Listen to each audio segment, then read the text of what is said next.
O Espírito Santo usa Paulo de um jeito muito peculiar, com uma sabedoria muito grande, para ilustrar isso tudo usando o próprio corpo. Porque qual a parte do seu corpo que você acha que não presta para nada, que não serve para nada, que poderia ser cortado e jogado fora? Diz uma parte do corpo que você arrancaria fora, que você literalmente pensa assim: essa parte do corpo é desagradável em mim e eu lançaria ela fora, eu jogo ela fora.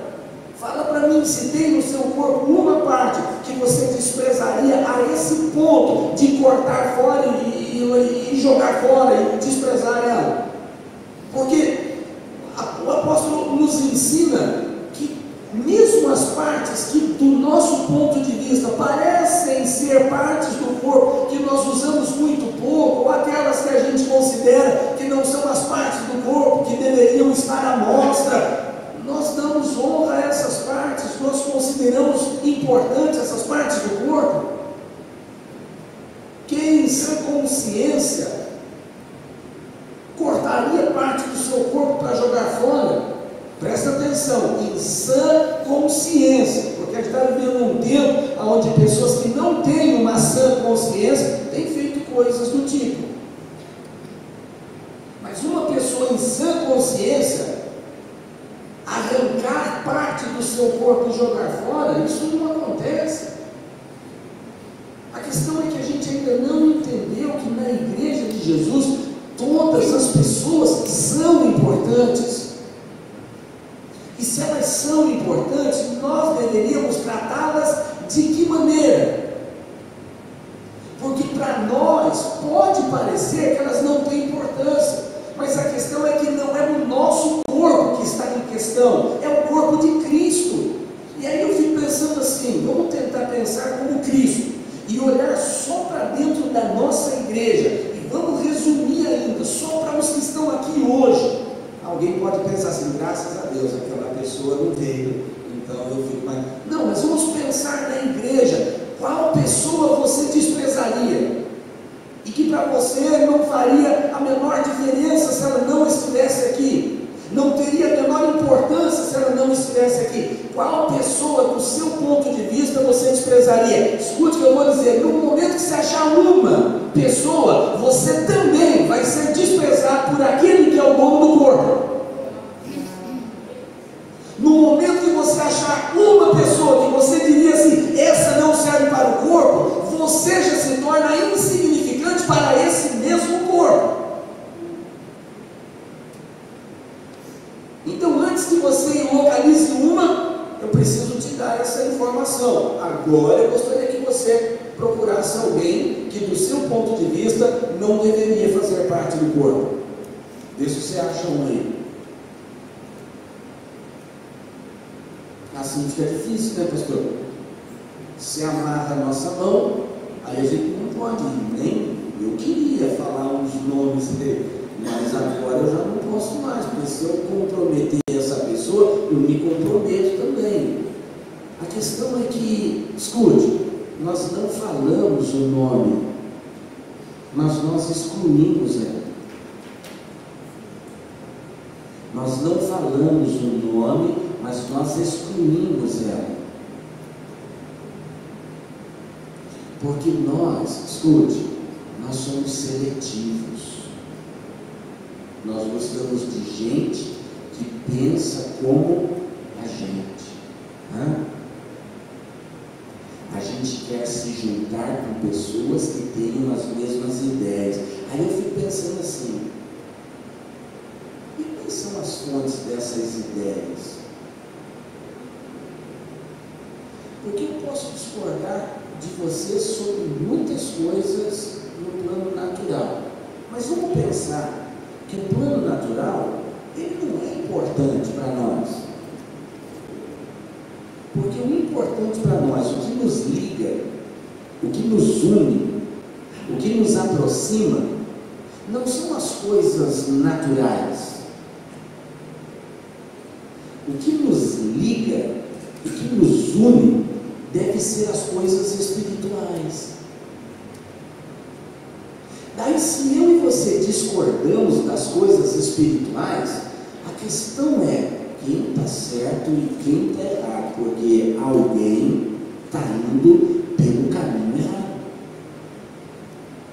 Eu não estou dizendo com isso que se você estiver discordando de mim, você está errado e eu estou certo. Não, porque eu posso estar errado. E como a gente vai saber quem está certo e quem está errado se a gente não tem paciência para sentar junto e discutir o assunto? Porque às vezes a gente vê uma pessoa fazendo alguma coisa na igreja e a gente já pensa assim: nossa, essa pessoa, enfim, já constrói uma ideia em cima daquela pessoa e não se aproxima mais dela. É como se a gente já excluísse ela antes mesmo de ela fazer parte, porque a gente teve uma impressão errada dela e a gente já fez a exclusão dela, já não quer mais saber, e aí a gente corta a volta dela.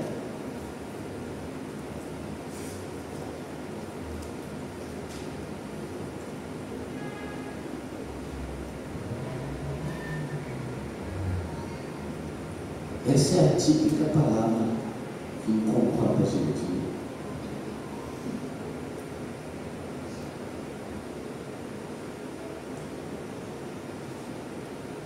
Eu estou sentindo um desprezo tão grande, mas não é eu que estou sentindo um desprezo, é o sentimento que eu estou captando, que literalmente é um desprezo pela palavra.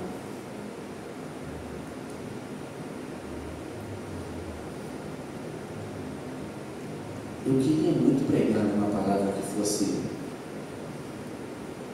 motivadora. Até o último momento eu estava buscando uma palavra motivadora, sabe? Insistindo com algo que...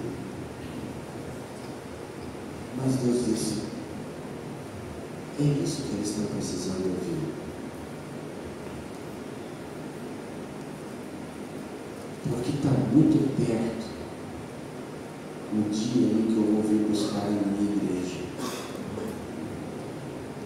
E talvez eles ainda não entenderam que a igreja que eu vim buscar é uma igreja pura, é uma igreja sem mácula, é uma igreja limpa, é uma igreja transformada. Sabe como nós éramos no mundo? É irrelevante. Não tem a menor importância como nós éramos no mundo. Isso não deve nos acompanhar agora que nós estamos em Cristo. Isso não deve nos acompanhar. Porque, escuta, quando Jesus veio morar em nós, constituindo em nós a ideia de igreja, a mudança na nossa vida, ela precisa acontecer.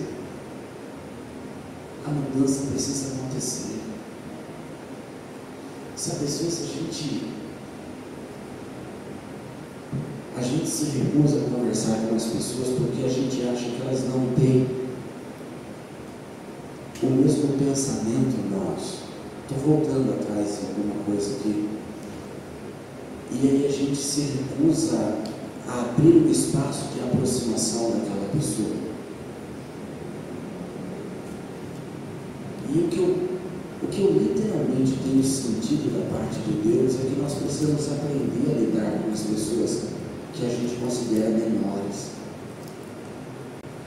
Porque eu vejo em Jesus, que era Deus, é Deus, mas ele despiu-se da divindade, vestiu-se de humanidade e procurou ser servo dos servos. Ele serviu os que serviam.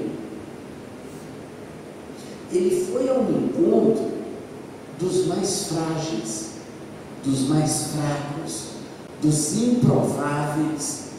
Ele foi ao encontro desses. Mas nós nos convertemos e queremos nos relacionar nós selecionamos. Isso nos exclui da igreja. Isso nos impede de ser igreja. Porque o corpo, quando o seu pé coça, você usa a sua mão para coçar o pé? Sim, não? Você já teve aquelas coceirinhas no meio do dedo? Aquela frieirinha? Quem já teve? Uma frieirinha. E de vez em quando você dá aquela sentada assim, põe o pezão assim, enfia o dedo no meio da frieira assim, fica dando aquela esfregadinha assim, né? Quem já fez isso? Não vai mentir. Quem já fez? Quem já fez? Já fez. Os que não levantaram a mão estão com vergonha. Está dizendo também. Quem nunca coçou o pé, gente? Quem nunca coçou o pé? Quem nunca coçou o pé? Levanta a mão. Nunca coçou o pé. Nunca coçou o meio dos dedos. Quem nunca coçou o meio dos dedos? Aí, vem lá. Aí você fala assim, eu só não tive frieira, pastor. Tudo bem, até aí é relevante. Mas nunca ter coçado o dedo, o meio dos dedos do pé, você já fez isso. Sim ou não? E usou o dedo da mão, sim ou não? Quantos já chuparam um mexerico aqui? Como é que você come um mexerico? Você tira a casca com a mão? Depois você pega os gominhos da mexerica com a mão e leva na boca o gominho. É a mesma mão que um dia você já coçou o dedo no pé? Ah, pastor, mas eu lavei a mão. Pensei, olha que coisa interessante. Quando você lava a mão, ela se torna, como é que eu posso colocar aqui? Reutilizada. Você lavou a mão, ela se torna reutilizável. Tudo bem. A gente até entende que às vezes aparece aqueles que estão coçando dentro do pé e chupa mexerica. Existe. Não, vamos forçar, existe. Mas tudo bem, vou lá lavar minha mão para chupar mexerica. Tudo bem, é o caminho correto. Ela lavou a mão, pegou a mexerica e está chupando mexerica. Que beleza. A mesma mãozinha que estava pegando no pé, sujo, agora está levando a comida para a boca. Mas lavou, pastor. Lavou com o quê? Lavou com a água. É tão interessante que a palavra diz que ela faz o efeito de água na nossa vida. Deixa eu dizer uma coisa para você. Quando você se relaciona com uma pessoa que não está no mesmo nível que você, isso não torna você uma pessoa improvável a partir dali. Se você tem dificuldade de se relacionar com pessoas, às vezes até porque o temperamento dela não te agrada, talvez o caráter dela não seja muito bom, sabe? Pessoas que têm caráter ruim, presta atenção para você, mau caráter não é contagioso para quem sabe o que quer da vida. Vou repetir, mau caráter não é contagioso para quem sabe o que quer da vida. Para quem não sabe, mau caráter contagia. Você encosta do lado de uma pessoa mau caráter, daqui a pouco está você agindo com mau caráter também. Porque é contagioso para quem não sabe o que quer da vida. Porque quem sabe o que quer, quando encosta do lado de uma pessoa mau caráter, não se permite contaminar, mas procura influenciar essa pessoa. E quando nós temos Jesus, escuta, uma das coisas que inicialmente acontece é que a gente descobre o que literalmente a gente quer da vida. Porque Jesus nos faz entender o que é importante na vida. Porque Jesus nos ensina o que é o certo e o que é errado. A palavra de Deus nos mostra o que está certo e o que está errado. E a partir do momento que eu sei o que está certo